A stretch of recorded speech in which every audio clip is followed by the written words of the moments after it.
আজকে আমরা যে কবিতাটা পড়বো সেই কবিতার নাম হচ্ছে dejection and ode.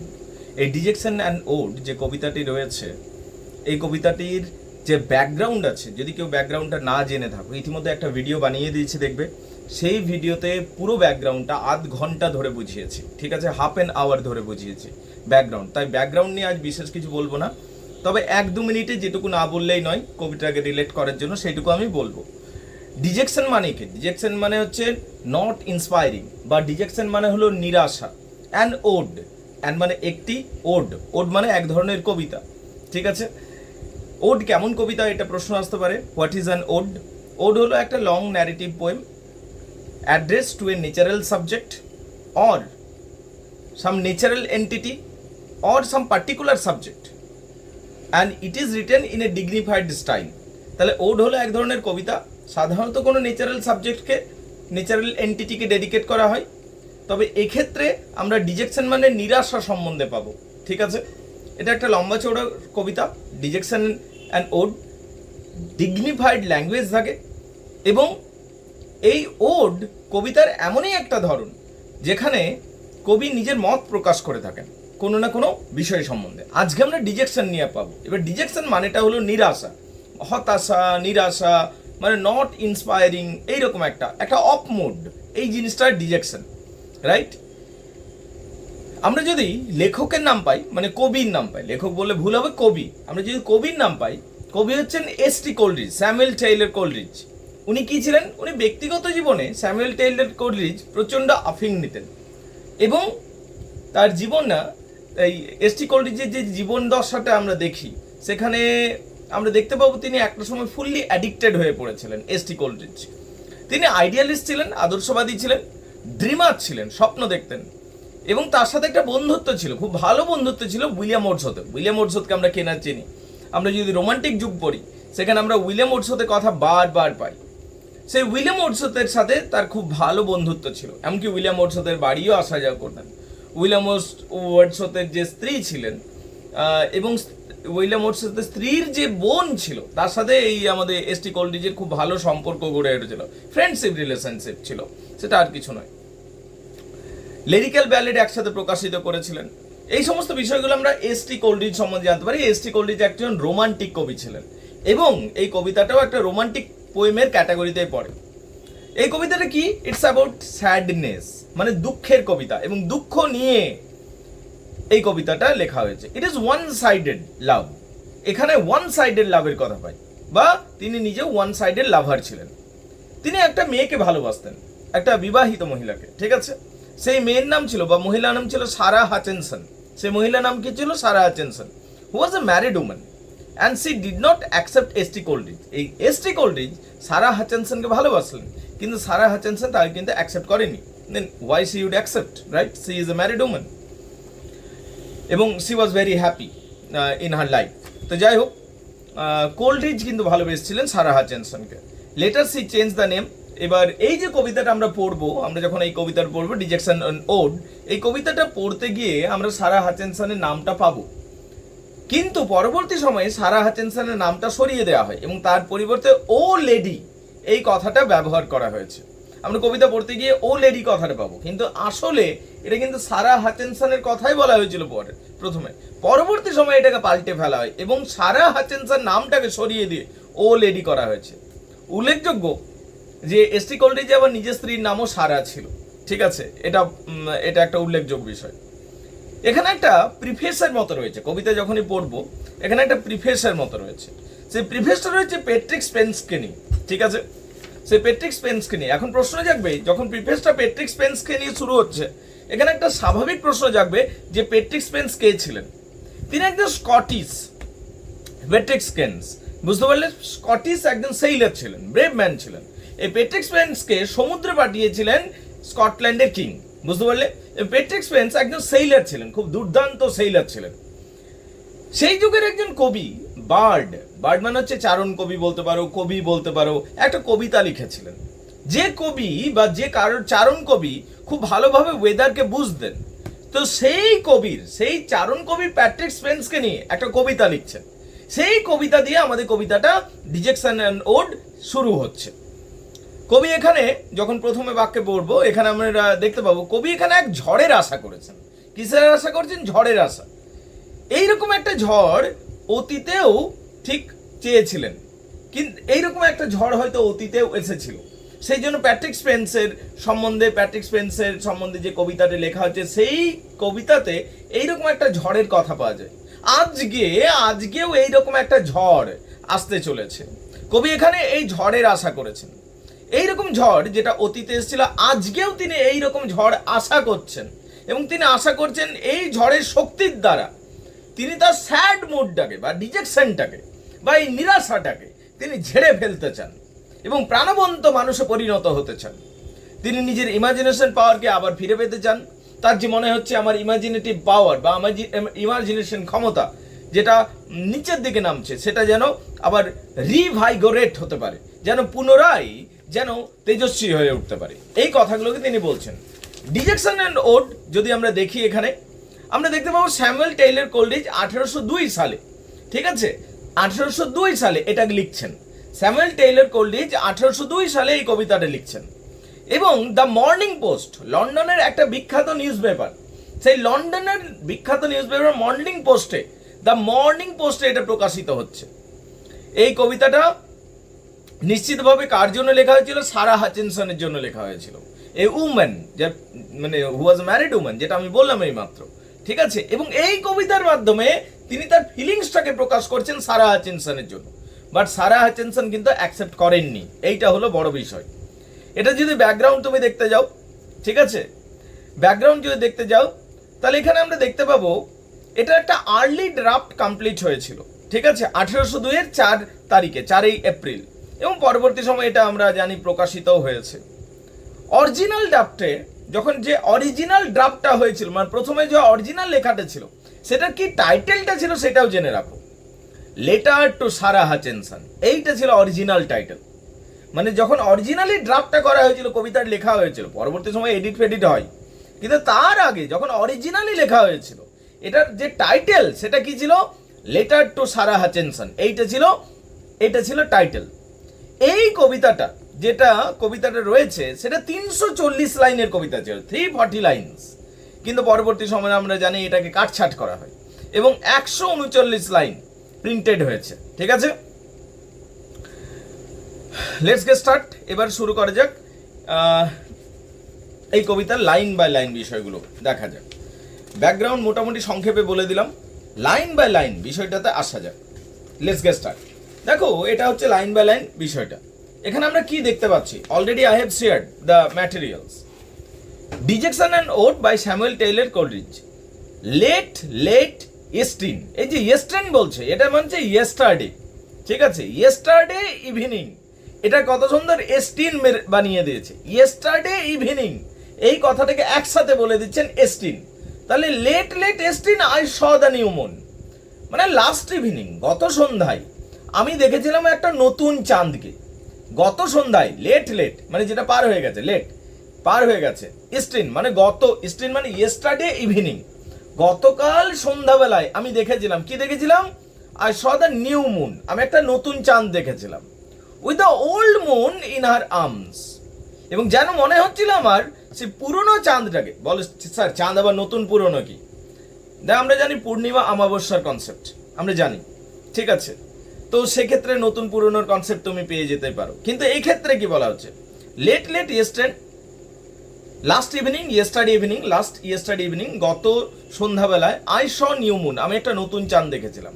With the old moon in her arms, যেন মনে হচ্ছিল সে তার পুরনো চাঁদটাকে কোলে ধরে রেখেছে। পুরোপুরি কল্পনা, যেন নতুন চাঁদ পুরনো চাঁদকে কোলে ধরে রেখেছে। With old moon in her arms and I fear, এবং আমার ভয় করে, আমি ভয় পাই। মাই মাস্টার ডিয়ার, হে মাস্টার, হে প্রভু, হে প্রিয় প্রভু, আমার ভয় করে। তার কারণ মিথোলজিক্যালি, পুরাণ তত্ত্বের দিক থেকে, এইরকম যখন দুটো চাঁদ ওঠে তখন প্রচন্ড ঝড় বৃষ্টি হয়। আই ফেয়ার, এবং আমি ভয় করি, আমি ভয় করি, মাই মাস্টার ডিয়ার, হে প্রভু, we shall have a deadly storm, যে একটা প্রচন্ড ভয়ানক ঝড় হবে, আমার সেটা ভয় হচ্ছে। তাহলে এই যে 4টা লাইন আমি পড়ালাম, এই 4টা লাইন যেটা পড়ানো হলো, সেটা কিন্তু এসটি কোলরিজ লিখছেন না, এটা প্যাট্রিক স্পেন্সের একটা ব্যালাড, বুঝতে পারলে? স্যার প্যাট্রিক স্পেন্সের ballad of Sir Patrick Spence. তারপর দেখো কি হচ্ছে, it's a ballad of Sir Patrick Spence, এটা মনে রাখবে। এরপর থেকে প্যারা 1 শুরু হয়ে যাচ্ছে, প্যারা 1 শুরু হয়ে যাচ্ছে। Well if the bird was weather wise, bird মানে কি? বার্ড মানে চারণ কবি বা কবি। ওয়েল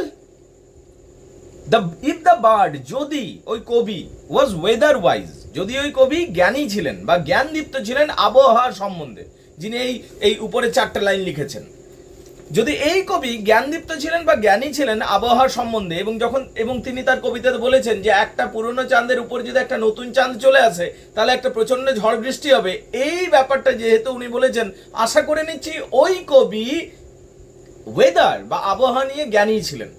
তো সেটাই বলছে, ইফ দ্য বার্ড, যদি ওই কবি ওয়াজ ওয়েদার ওয়াইজ, মানে আবহাওয়ার সম্বন্ধে যদি জ্ঞানী ছিলেন, who made the grand old ballad of Sir Patrick Spence, তিনি তার কবিতাতে স্যার প্যাট্রিক স্পেন্সের জন্য যে ব্যালেডটা লিখেছেন, সেই কবি যদি জ্ঞানদীপ্ত ছিলেন আবহাওয়ার ব্যাপারে, তাহলে দিস নাইট, আজকের রাত্রিতে ওই রকম একটা চাঁদ উঠেছে।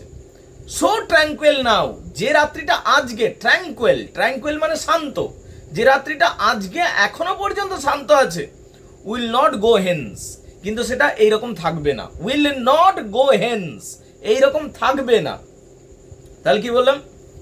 ইফ দ্য বার্ড, যদি কবি, ওয়াজ ওয়েদার ওয়াইজ, যদি কবি জ্ঞানদীপ্ত ছিলেন আবহাওয়ার সম্বন্ধে, হু মেড, যিনি লিখেছিলেন দ্য গ্র্যান্ড ওল্ড ব্যালেড, যিনি লিখেছিলেন ওই প্রাচীন ব্যালেডটা স্যার প্যাট্রিক স্পেন্স সম্বন্ধে, যদি উনি আবহাওয়া সম্বন্ধে জ্ঞানী ছিলেন, দিস নাইট, তাহলে আজকের রাত্রিটা, সো ট্র্যাঙ্কুইল নাও, যেটা আজকে এখনো পর্যন্ত শান্ত রয়েছে, উইল নট গো হেন্স, এটা এইরকমই থাকবে না, এটা এইরকম থাকবে না। আনরাউজড বাই উইন্ডস, এটা আনরাউজ, রাউজ মানে চঞ্চল, উত্তেজিত, কিন্তু আনরাউজ মানে শান্ত, আনরাউজ মানে শান্ত, বাই উইন্ডস, বাতাসের দ্বারা এটা শান্ত থাকবে না। That ply a busier trade, যেটা আজকে, যে বাতাসটা আজকে, that ply a busier trade, কি একটা অন্য বিষয় আজ ব্যস্ত হয়ে আছে, কি? That those which mould yonder cloud in lazy flake, কি করছে? মেঘগুলোকে শুধু এলোমেলো করছে।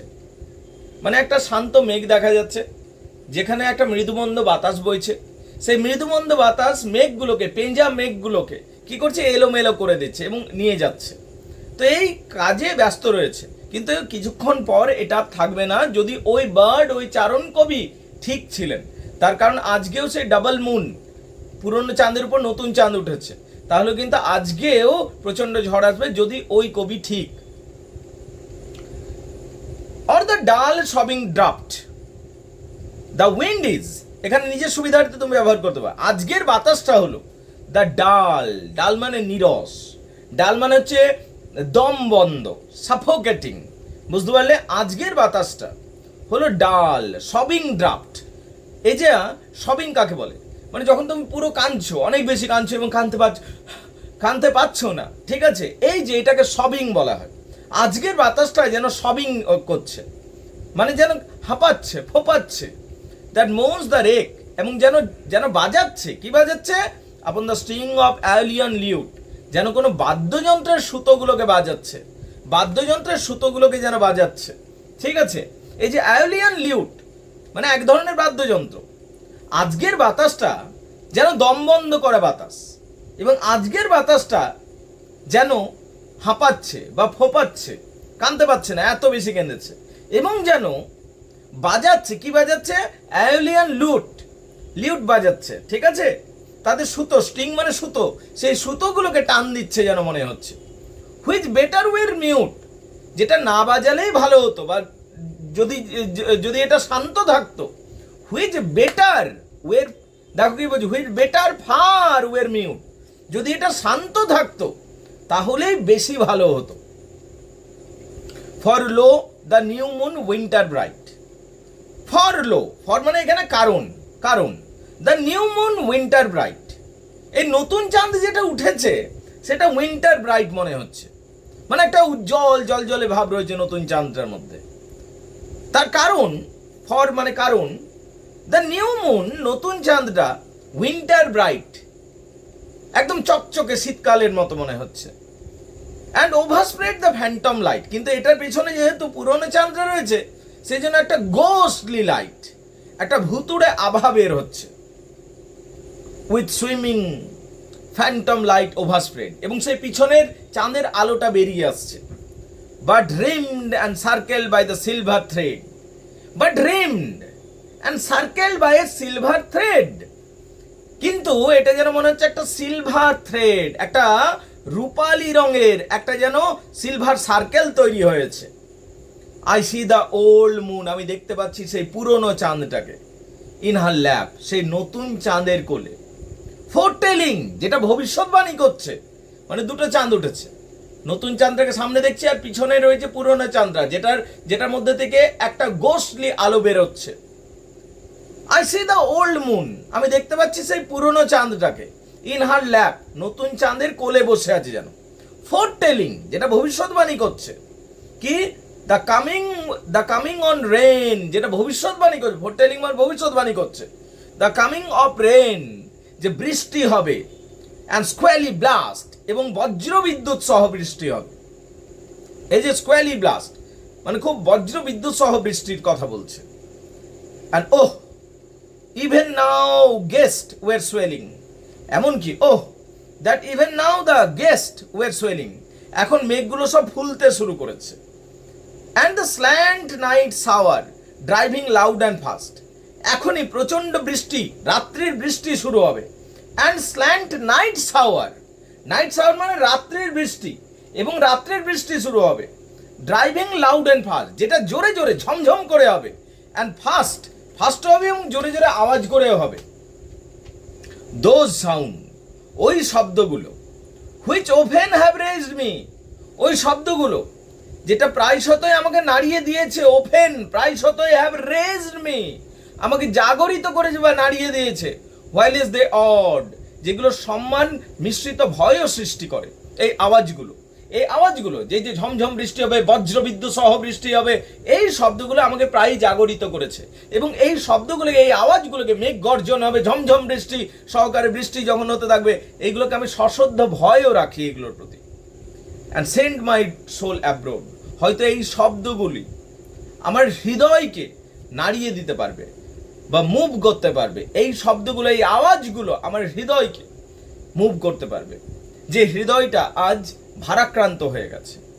মাইট নাও পারহ্যাপস দেয়ার ওয়ান্টেড ইম্পালস গিভ, হতে পারে, মাইট হতে পারে, নাও এখন, পারহ্যাপস সম্ভবত, হতে পারে এখন, যে সম্ভবত দেয়ার ওয়ান্টেড ইম্পালস গিভ, যে তাদের ইউজুয়াল আবেগ যেটা ছিল সেটা দিয়ে থেকে আমাকে বিচলিত করবে। এটা হতে পারে যে ঝমঝম বৃষ্টি হবে, প্রচন্ড আওয়াজ হবে, এই যে সাধারণ দৃশ্যটা রয়েছে তাদের পালস দ্বারা আমি প্রভাবিত হবে, এটা হলেও হতে পারে।